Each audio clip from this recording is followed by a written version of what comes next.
to have it's this rumor, but it's from apparently well-placed sources from one of the channels here. I'm not gonna, if you already, but you already know about it probably. But we are getting the reaction we want from Paramount.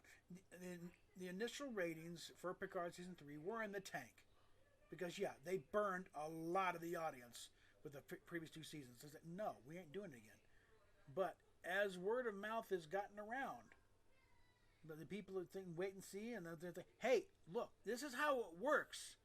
This is old fans bring in the new fans, and and they're bolstered up. It's not just they hired some kind of research agency or something, audience thing, to look at this. How do the fans think about it, and try to formulate a strategy of how to go forward.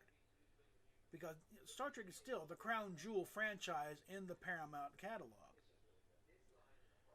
And so, and everything they've been trying up to now has not really been working. But fan reaction to Terry Matalas's work here in season 3 is paying dividends. They getting reaction because oh yeah, look at between fans, other goes ask around fans. Yeah, well this season's been great. They're finally getting it right. And Rotten Tomatoes score, the audience scores for season 1 or 2 are down to the toilet where they belong. In fact, I'm surprised they're that high.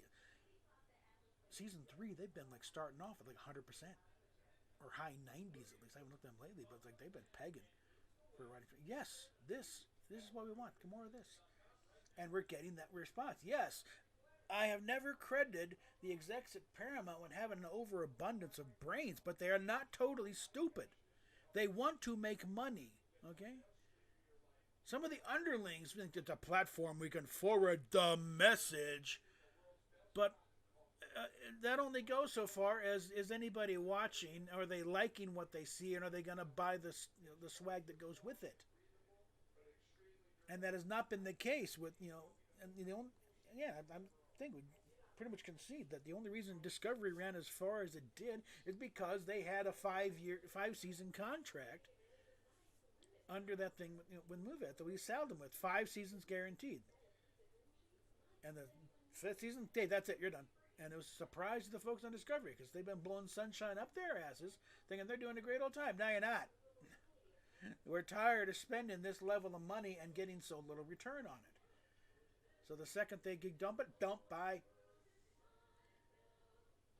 Now, Strange New Worlds apparently is getting good enough response. They might get a few years out of them. Lower Decks is definitely getting to there. Prodigy, maybe. They'll probably take a little yelling and screaming at that. So it's a matter of what's going to come after, because Picard is done. They've been making them happy. Well, yeah, we could keep on going after this. They're having fun. Of course they would. That old magic back. Yeah, we weren't fans. All it takes is one guy to fall down on set, though. And I'm like, okay, this isn't quite as fun as it used to be. But no, I don't know if they'll do. Again, they're also not going to do 20 some episodes a season. Those days are gone, I think. Especially with this level of they're talking $1 million in episodes, and it's effects heavy. And part of the reasons why Star Trek has always been so expensive is you can't just get this stuff off the rack and off the shelf. That was part of the thing of why the parallel Earth, theory and everything, where they, find it's Nazi planet time. This is 18th century New England time, because it was cheap. They had stuff on hand they could use for that. Okay?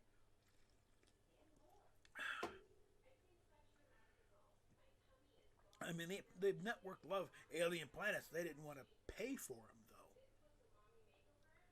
because alien artwork and furniture and clothing, you have to build that from scratch. They don't have it down at Macy's, okay? They don't have Western costuming. Doesn't have that stuff generally. What they do have is little cheese ball, at least at that time.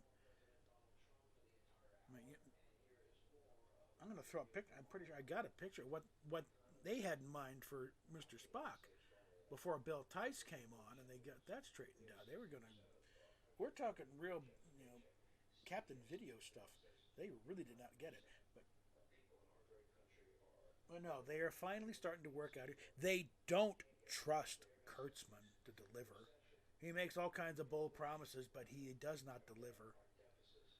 Not fully, at least. The stuff he's done. Oh, well, they'll go for it. And no, they're not going for it, Alex. You know, the fans to hate you. We can read Twitter, too. They do not like you. They don't like what you're doing. They're loving Metallica's stuff, though. I mean, notice the shows that you have nothing to do with, they tend to like. Again, it doesn't take a genius to do, we're providing the free audience research in our responses here. And this does come the thing. Hashtag Doomcock was wrong. We are making an impact with our response. Now, ideally, I would like a next Star Trek series, live action, to go back to the canon timeline. You can have these same characters, but no more references to Discovery and Stranger, and make a clean break, shift them off to alternate timelines. Make a costume changer too. Make Picard a real boy again. Dump the android body or something, and no, he's just an old guy now.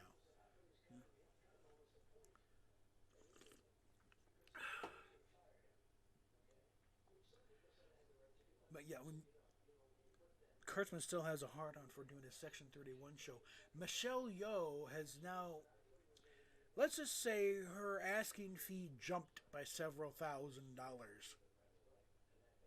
Probably a few million to be tied down to a TV series. She all she was do is flash that Oscar and say, I don't think so. She had to put up with a lot of crap. She was not a happy camper, I think, for a lot of Discovery.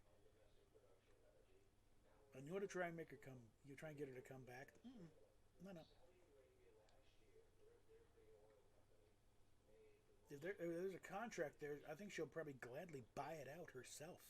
Say, no, here's your money back. Bye. I can finally make the stuff I want to make,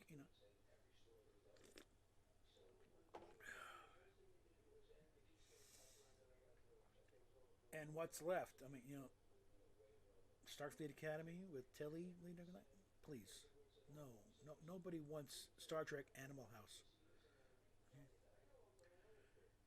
And I'm not sure what, unless, again, they're stretching, and one of the things, stretching these out. They're backed up the release dates of Discovery and Strange New Worlds. I think they're trying to run out the clock, because I think the best estimate now is Kurtzman's contract finally expires in 2026. Which would be nice and timely, but that would also be Star Trek's 60th anniversary.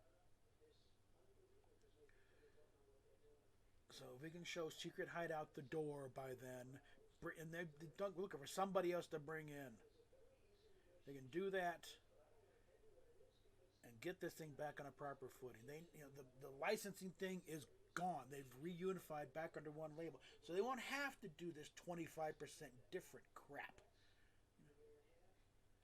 And we can finally get proper Star Trek back online here. And I think the big thing that bringing in Metallis is shown.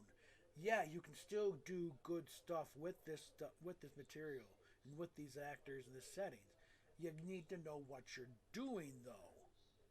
Star Trek is not just science fiction. I think you need more than just science fiction writers. And they haven't even gotten that half the time. They think that, well, it's just a soap opera in space. No, it's not.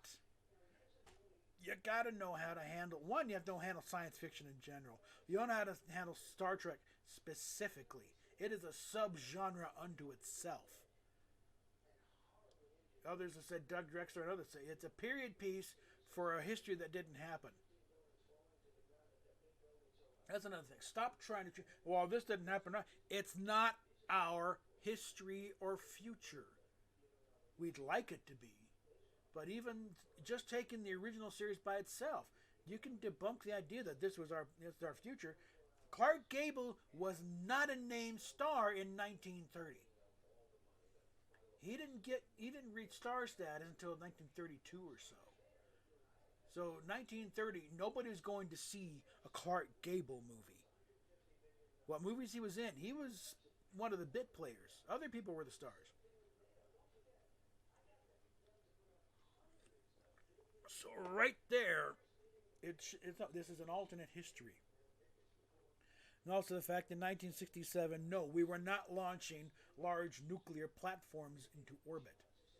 There were already treaties against that sort of thing. And the space program did not proceed on to, let's just say history was, the Star Trek history was a lot better to the space program than our actual history was. And that's where you got Mars by the, because they, I remember reading back in high school, or junior high even, about plans to get to Mars by 1980 or so. And that's, and they followed that path and kept the funding in. They made a better pitch than Nixon. Said, no, we got to keep going. Build the station to start colonizing, spreading out. If they had kept that, then you got a thing where it can see something like a DY-100 and that level of a space program going on there. And frankly, that kind of thing would have helped to probably bring the end of the Cold War, just with cooperation, but also the fact that the Soviet Union couldn't keep up.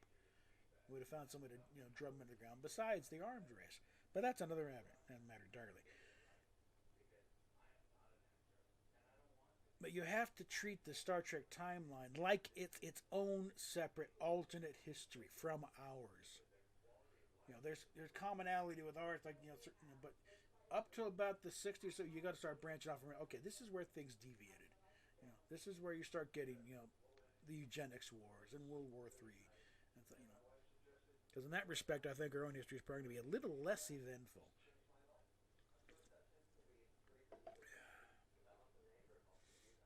Of course, it's also doubtful we're going to develop a working warp drive in the next 40 years and draw the attention of some friendly aliens. So you never know. We also might develop a warp drive sooner than that because somebody sees this and, hey, I can do that. We've got the math down. And it's getting to the point where it no longer, if they figured out a way that it would not require infinite energy to warp space. It's getting close to the point where actually we could do this. We just got to figure out what materials to use. But there's a lot of exotic materials required to do the space warp. But it's getting to the point where it's like they're starting to figure out where it takes a little less energy than everything in order to get to warp 1 or so. So yeah, the path is there. So So you never know. And Star Trek is definitely pointing the way towards what to do with this. But the main thing, focusing on the issue at hand, we are making an impact the way it should happen. And the way we should have been doing in the first place, instead of squabbling each other. It's all Kurtzman Trek, burn it down. No. Burning it all down only ends the whole thing, and we don't get squat at that point on. We got to work with the system we have. And the system we have is, again, with the streaming model we got right now, traditional ratings mean nothing. In a way, it's a little more direct because part of what they're noticing here is repeat viewings for Picard. Nobody's watching the first 2 seasons, but they are rewatching season 3. And more people are watching season 3. They're coming in for the first time. Viewers are watching season 3. So this is having an impact. That's the impact we want it to have. And Kurtzman is not getting the credit for it. So let's get that ahead right now. Nobody is crediting Kurtzman for the success of Star Trek Picard. It's all going to Terry Matalas. And that's who they want to work with when they talk about a new series. They want to get Secret Hideout off the lot, okay? They don't want to. They're not going to look at re-up in that deal. They don't need him. They know damn well they don't need him.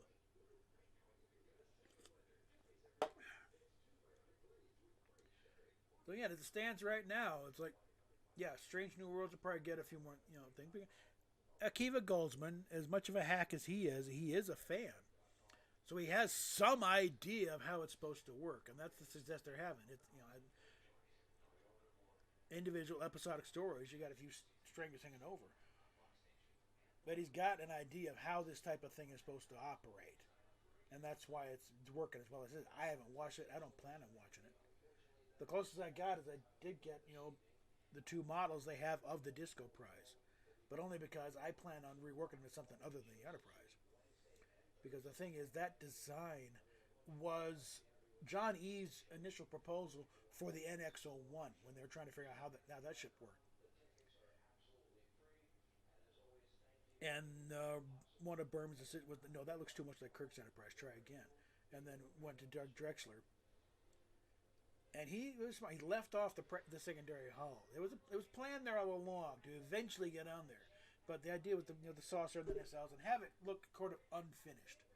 We're getting there, but we're not quite there. And then for the fifth season, I'm gonna stick a hull in there. Now we got it, and then set the path for the Enterprise. Enterprise going on.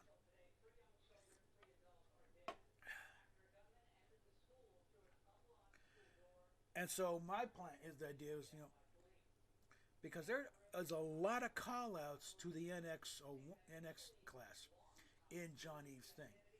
So I'm figuring the way it go, and my initial thing was that would be the Daedalus class if it went forward. And this is where Doug made a real point. No, he figured the Daedalus class is pre-NX, which makes a lot of sense. It does look a lot clunkier. The big sphere and the just roughly similar. It does look a lot clunkier than that. Okay, this is not as refined. So, okay, I backed off on that part. But I do see Eve's design there as an intermediary, the class immediately following the NX. Probably the first starship design under Federation Starfleet thing. This is Earth Starfleet. So when the the Federation gets started and they start commissioning their own ships, they'll go with the Earth designs, and this is the first one. I still haven't settled on a name for it yet. Because I'm still sticking with the 18-inch AMT being the Bonhomme Richard. Now, I don't know.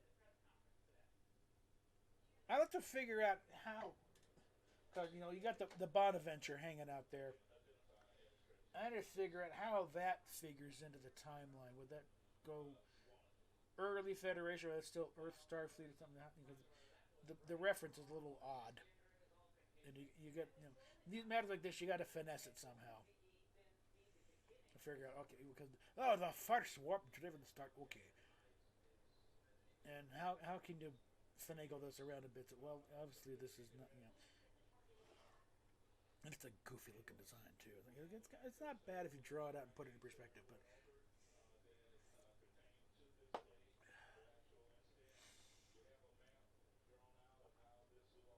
but yeah, we are actually sort of winning here. Now, if we can stop calling each other cucks and shills and yeah, and it's working. Kurtzman is on the way out. Okay, he is finally on the way out. They pulled the plug on Discovery the first chance they had. They're backing things up to run out the clock on that damn contract. He's not going to get his Section 31 show. Okay, I mean, I don't he may that deal may require him to develop a bunch of shows, but I don't see how they could be under really real requirement to actually run them. Because that I'm not sure that'd be a legal contract. You must run the shit. It's crap. We can tell it's crap. The proposal looks like shit. We got to run it anyway. No, it ain't happening. They could reject the claims and try again. Just keep stringing out that way, which I think they're probably doing actually. They're going to run out this contract. I think because the only way I think it's still too damn expensive to just buy them out and say bye. Like, thank you for your services, Alex, and I don't hit the gate, hit you on the way out.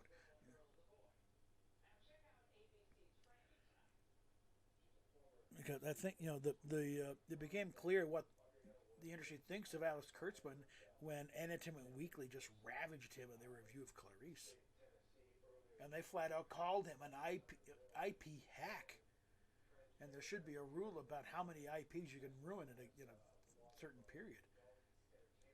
But they decided he destroyed the last Spider-Man movie at that time. He killed the Universal's Dark Universe in one film. That's take talent. Yeah.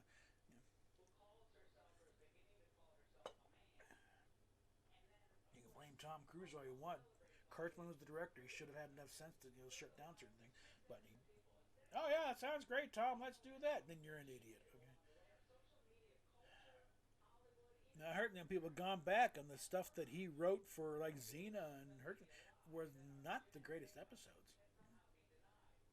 And again, that's a situation where he had people running herd over him to make whatever dumb idea he had into something passable.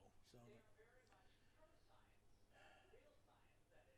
but no, we are work. This is working. Supporting Picard season 3 is working. It's pointing things in the right direction. Telling Paramount, yeah, more of this. Forget that crap over there. No, this is what we want. This is good stuff, and it is good stuff. I mean, people are they're just nitpicking crap just for the nitpicking. They've determined they're not going to like it, and once you've got that thing, it doesn't matter if you're watching Casablanca. You'll jump on the first, the letters of transit, which frankly is kind of a dumb idea because they're not, the Nazis would not honor anything. So it is a bit of a stretch. And it's like they're leaping on that and then declaring the whole thing a piece of crap. And with that kind of thing, there's no movie or TV show ever made to withstand that kind of thing. Because there's always going to be a little bit of something on there that it takes a little bit of leap of faith. And it's kind of John D.F. Black, who was story editor for early part of Star Trek. His rule is like, don't, as a writer, don't ask your audience to believe more than one impossible thing at a time. You can have other things branching out from that, but you can't do more than one impossible thing at once. And where they usually fall apart is where you start stringing together a bunch of impossible crap. In fact, Discovery, that's pretty much the entire series. Because you're asking them to believe that, well, yeah, it's just look, that Starfleet uniforms somehow looked like this in between the cage and the cage where No Man has gone before, where they're doing the same damn uniforms, but somewhere in between you had ships and uniforms and tech that was completely different, does not match, cannot be made to match, and ships that were dwarfing the original Enterprise, which was considered the largest Earth ship ever launched at that point. That was the concept the original series was up in. And again, this ship's the size of a freaking nuclear aircraft carrier, okay? If that's not big enough for you, I can't help you.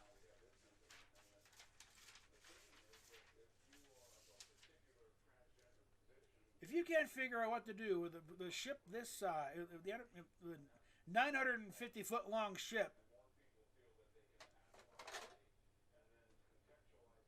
then all I can say is you got a serious case of Star Destroyer envy, and I think you might want to talk to Lucasfilm.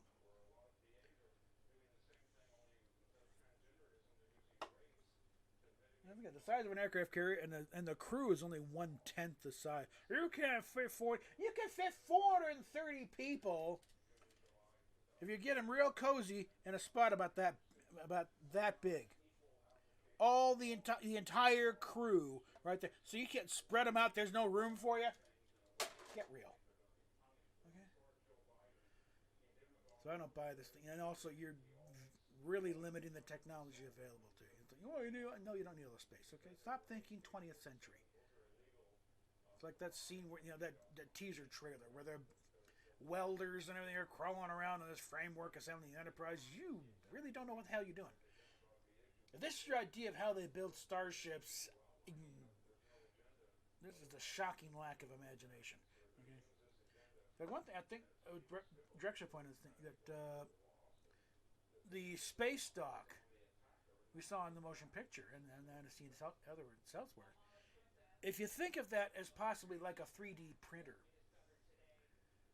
that's how they're assembling the ship. They got little extruders and stuff, and they're assembling the ship that way instead of welding plates together. Like, this ain't Belfast. They ain't building the Titanic.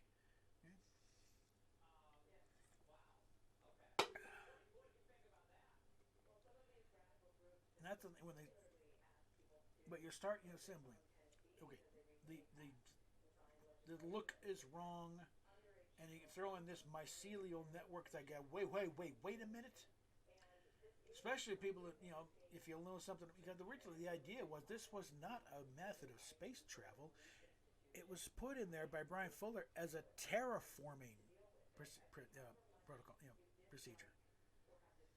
Because that there is the mycelial network under the ground with all where the fungus, so our mushrooms crop out of nowhere because there's the mycelial network under the earth where this fungus goes around, and that's how they operate. They be able to connect one area to another. But somebody thought it sounded cool and coupled that with a little appropriation of Anas Abdeen's tardigrade story. There was a tardigrade character in Brian Fuller's original pitch. He was an engineer. I don't know how the hell he worked, if he was bigger or whatever. But somehow this was an intelligent tardigrade. And I forget what the name was. You have to ask Rob Burnett on. He's gone on about it. But it could be semi-innocent in the fact that they have their writers and they're tardigrade. What's tardigrade? And they do a search for tardigrade, and first thing comes up is Abdeen's in development game. And they get the big blue tardigrade, seems like forming portals in space and flipping around. No, that is. I'm still shocked that somehow they won the case, because in my mind, it's like, how? No, that is too damn close. It's obvious you stole the damn thing, and that's only emboldened them because they're blatantly ripping off. They ripped off Dorothy Fontana for. Number one's backstory, the stuff she put in. And that was something that Majel Barrett and Dorothy came up with back in the day, if they were going to continue on with this character. They ripped it off completely. They ripped off an Ursula K. Le Guin story, and Kurtzman admitted it in an interview. And then, of course, Balance of Terror, where they essentially cut and paste the entire frickin' episode with no credit, no credit to the original episode or the original author. Which, last time I checked, is kind of in blatant violation of the Writers Guild rules. And because that was one thing why you didn't see a lot of references to the original series during Next Gen, because you had to pay those authors royalties. That's what nixed the idea of Archer's Vulcan first officer being T'Pau. Because they would have had to have paid Ted Sturgeon's estate every damn time that character came up. So it was a quick little rewrite, changed T'Pau to T'Pol. Okay, we just saved ourselves $1,000 per episode.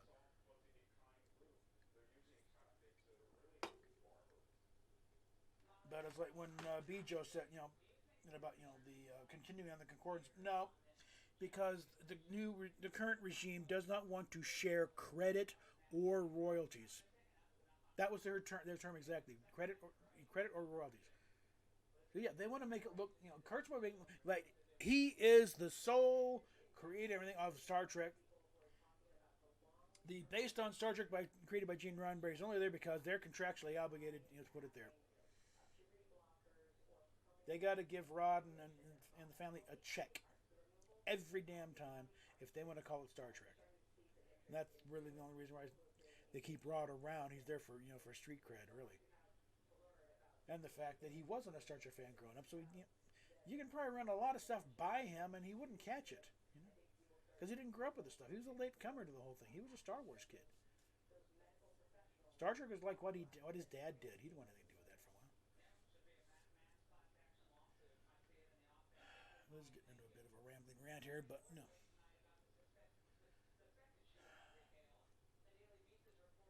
But again, I don't know if we want to push the hashtag Doomcock was wrong, but it's like in this one he is wrong. He is flat out wrong. and he should know better.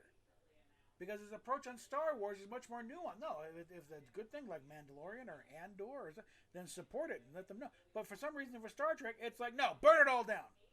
And he said, fine, it doesn't matter if it's any good. There's something about, he's got a blind spot there regarding Star Trek. And he's some of the most outrageous analogies. It's like, when even I have to, start going like, for God's sakes, get a life. It's just a TV show, okay? And give this abused spouse stuff. It's like, no! For love of God, pull your head out of your ass. It's not that kind of situation here.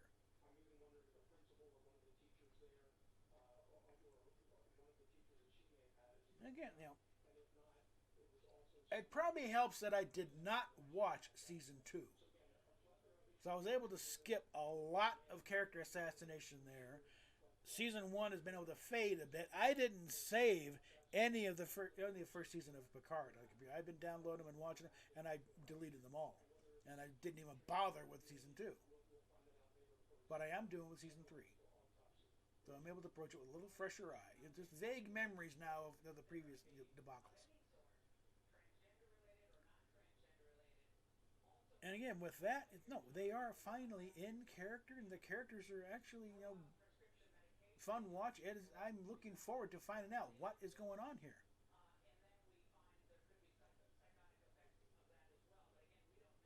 And just to chalk it up as it's just memory based. No, it's a part of the plot. It makes sense.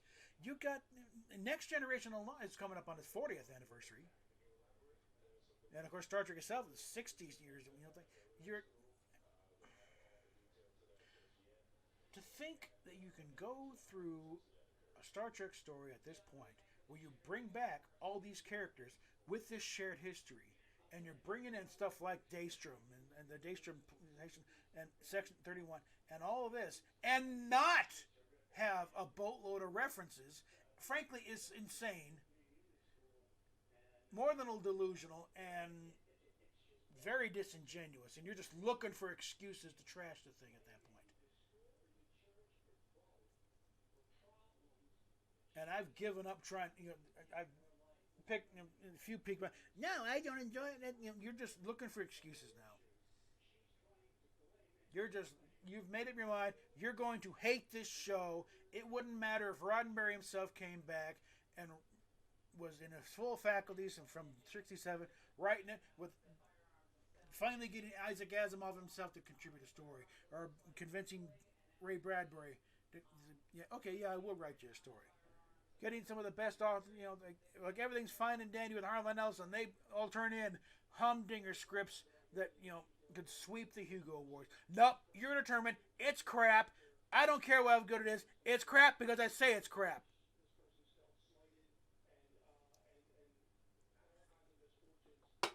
And at that point, you're a lost cause. So have fun sitting in your corner declaring a trap while the rest of us go along and actually enjoy the show. So with that, I think we will talk at you later.